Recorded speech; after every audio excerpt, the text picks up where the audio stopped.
Hello everybody.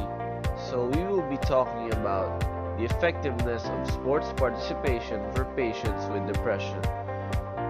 We are a group from the College of Rehabilitation Sciences under the Department of Sports Science, and we are from 3rd year, batch 2019.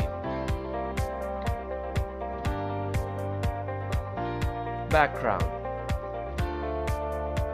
Exercise is a physical activity that is planned, structured, and repetitive for the purpose of conditioning any part of the body used to improve health and maintain fitness. Generally, you work up a sweat, breathe heavily, and increase your heart rate during exercise.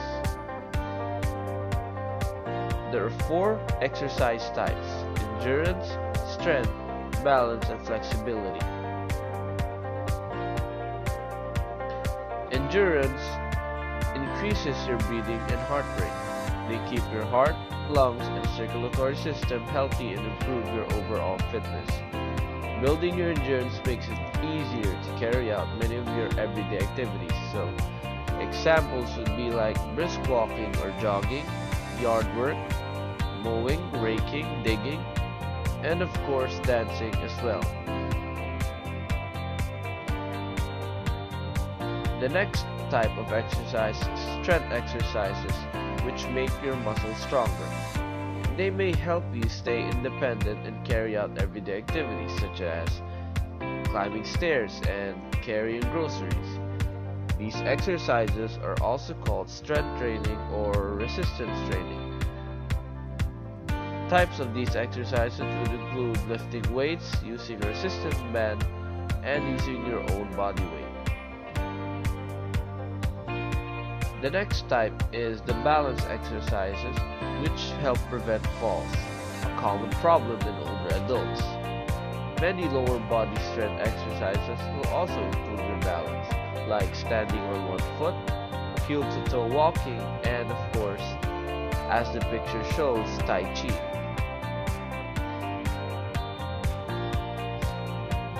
Last and certainly not the least is flexibility exercises, which stretch your muscles and can help your body stay limber. Being flexible gives you more freedom of movement for other exercises as well as for your everyday activities.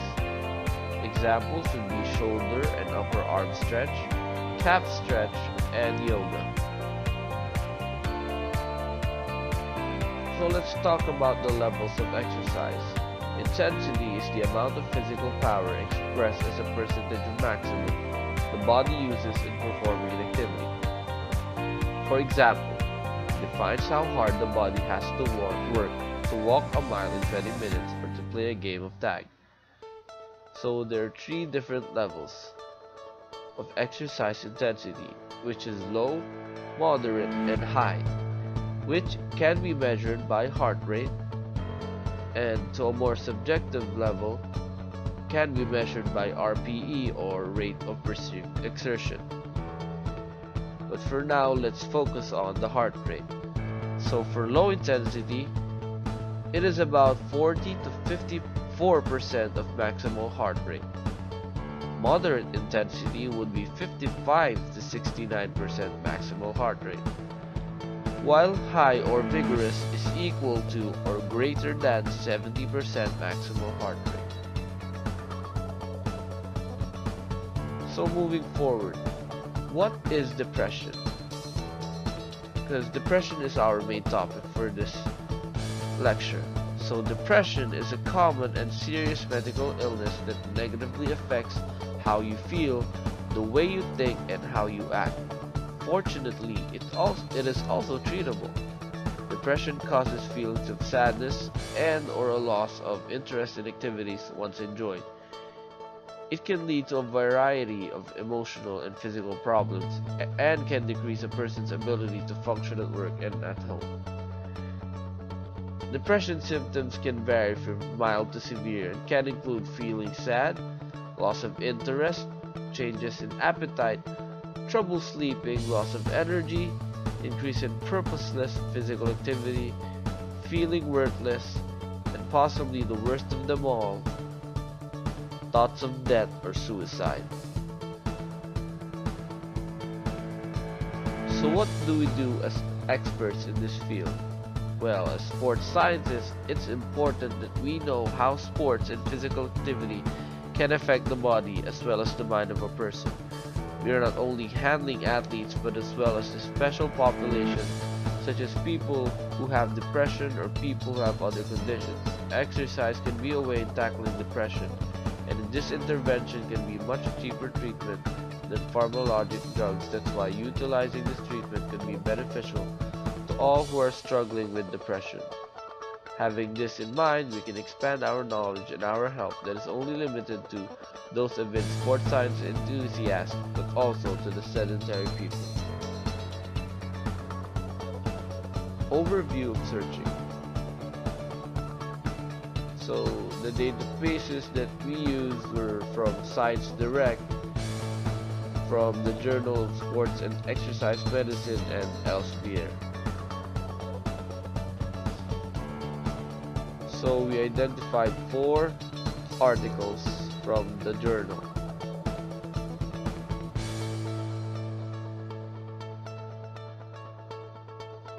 So the first article is entitled "A Comparative Study of Depression Level Among Male Athletic Students Engaged in Individual and Team Sports versus Male Non-Athletic Students of Schools from the Second Board of Education in Qara, Iran."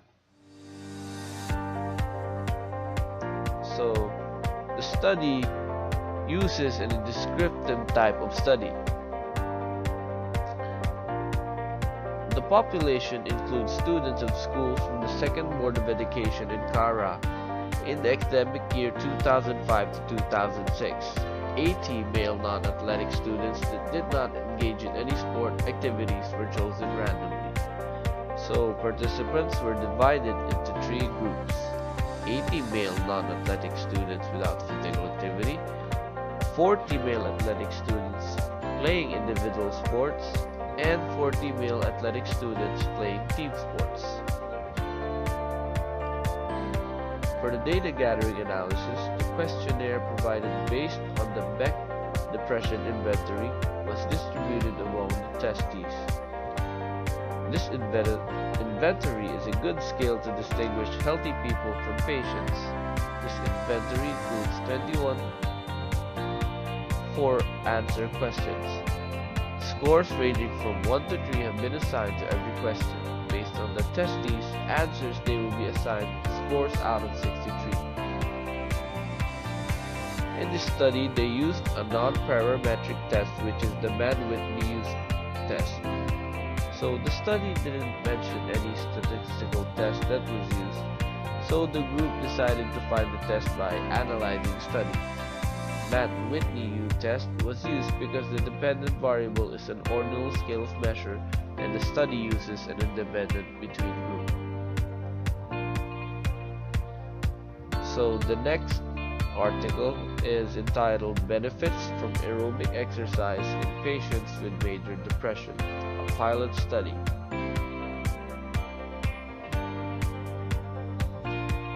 So the study design. This article uses a pilot study design to first evaluate the effects of a short-term aerobic training program on patients with major depression before diving in an RCT. A pilot study, or a pilot experiment, is a small-scale preliminary study conducted in order to evaluate feasibility, time, cost, adverse events, and effect size, in an attempt to predict an appropriate sample size and improve the study design prior to performance of a full-scale research project. So, a successive series of inpatients and outpatients with major depression were considered for participation in the study. For the inclusion criteria were aged between 20 and 65 years and no change in treatment in the 6 weeks preceding the training program, hospitalization for at least 2 weeks without improvement, a score of 15 or more on the Hamilton rating scale for depression, so absence of associated organic disease or schizophrenic symptoms, and ability to understand written German. So, 12 patients with a major depressive episode according to Diagnostic Statistical Manual of the American Society of Psychiatry criteria participated.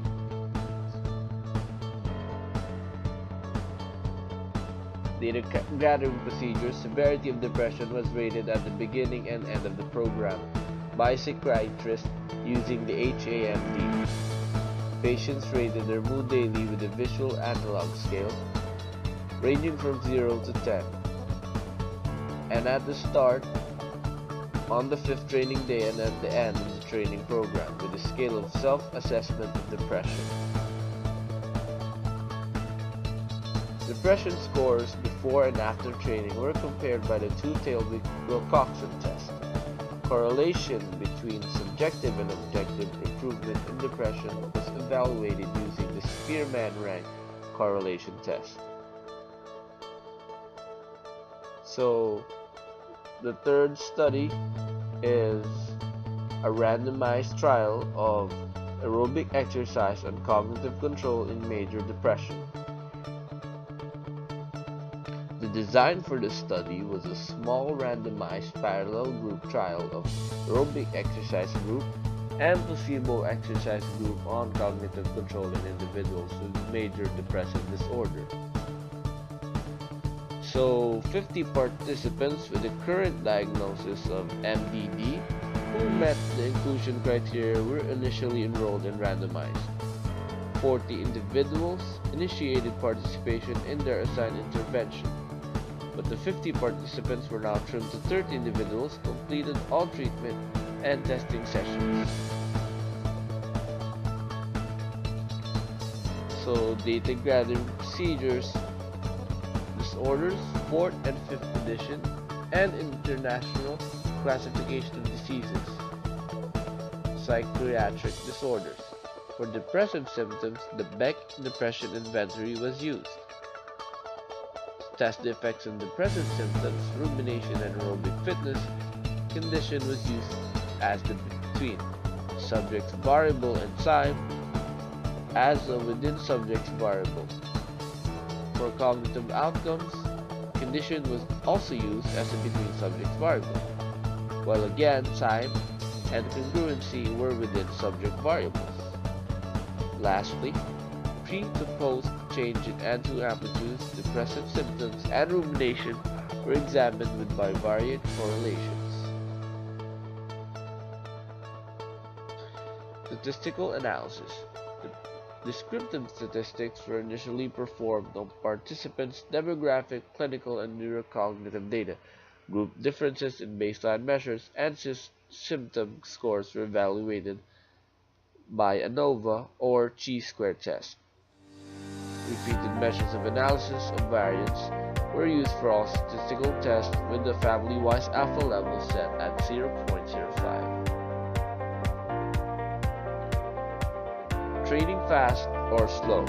Exercise for depression. A randomized controlled trial. And that is the next article. The study's design that was used was a single-blind parallel multi-center randomized controlled trial conducted in 6 Swedish countries and regions. So, the total amount of participants were 620 participants aged 18 to 67 years with a mild to moderate depression who scored greater than 10 points on the patient health questionnaire.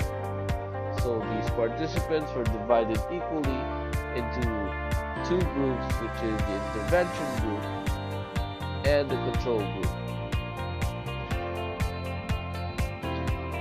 So data gathering procedures were used as the Montgomery-Åsberg Depression Rating Scale at baseline and post-treatments with usual treatment, light, moderate, and vigorous intensity activities. So the duration of these tests were for a total of 12 weeks. So for the statistical analysis, the distribution of characteristics and heart rate data across groups was tested through the use of following tests: chi-square test, ANOVA, and the multiple linear regression models.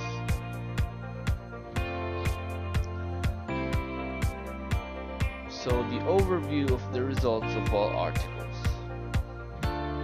So for the first article, a comparison of mean values obtained from non-athletic students and athletic students engaged in group and individual sports shows a significant difference between these two. It can be said that depression is more frequent among non-athletic students as compared to athletic students engaged in individual and team sports.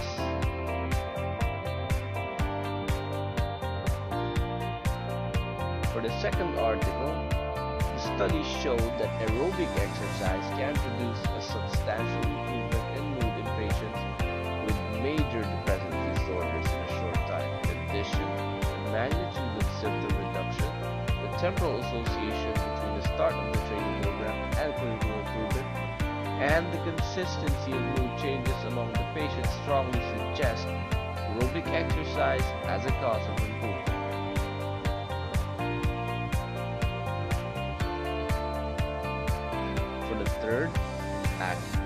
For the third article, findings suggest that 8 weeks of aerobic exercise results in decreased symptoms of depression and improvements in cognitive control processes in individuals with major depressive disorder. Exercise may be particularly useful for depressed individuals with impaired cognitive control. For the final article, so the present study revealed no clear dose response for exercise intensity. Yet, there was indications that light exercises was more beneficial than moderate exercises. As a result, no differences between the three groups. The researchers feel that for the purposes of reducing depression, yoga or other low-impact activities can be a viable option. So, one explanation could be that those with mild to moderate depression find lighter exercise, in this case yoga, more enjoyable as it is easier to perform, leading to greater self-esteem and feelings of mastery. So, conclusion: depression among non-athletic students is more frequent as compared to athletic students engaged in individual and team sports. Aerobic exercise decreased symptoms of depression and improved cognitive control processes in individuals with major depressive disorder. Light exercises, specifically yoga or other low-impact activities, were more beneficial than moderate exercise. So, if you need any references, you may come to our references. You are free to do so. So, with that said, thank you very much for your time in listening. We hope that you learned a lot from depression and hopefully be able to integrate this in your daily life. Thanks and God bless.